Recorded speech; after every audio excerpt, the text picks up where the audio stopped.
And we are back with our questions and answers on online banking security. So, Rupert would like to know how common is online criminal action, which is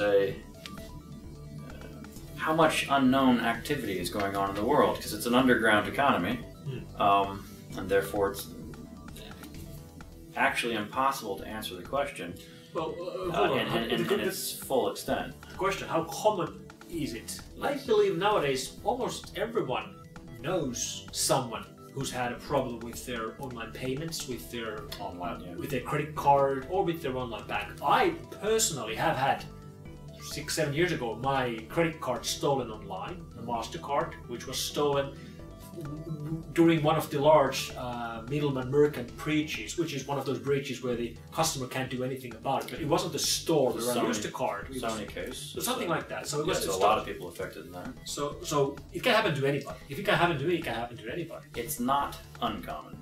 That we can definitely say. How common is it in the criminal actions, though? Like, if you really want to say, like, what's the scope of it in the world?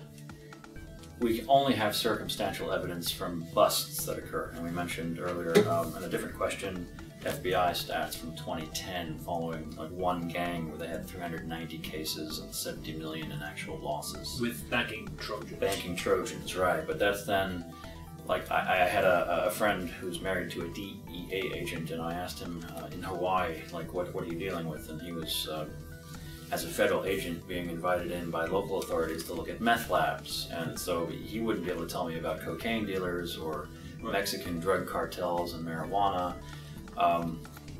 The online criminal business is as segmented and as diverse and has profitability vectors from the kid on the street corner who's a lookout to the kingpin at the top of the pyramid who's really rolling in the bucks. So it's we see enough reportage and investigations, and you've come across photographs of the really successful guys that we know. It's not uncommon. No, it's not uncommon. You can just tell by their cars. When they're driving a W12 Audi S8, you know they're making good money with them. But it's difficult to say just how common it is.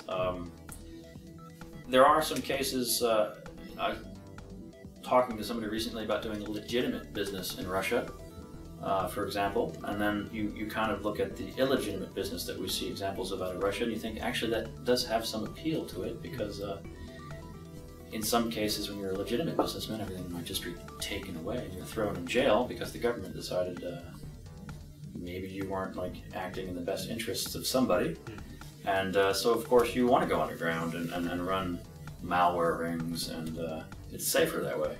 You're off the radar. Then again, not all the banking Trojans come from Russia, so it is a little bit more international. Romania, Romania, yeah. Russia and Romania, that's about it. So that's the scope of the problem. So thank you very much.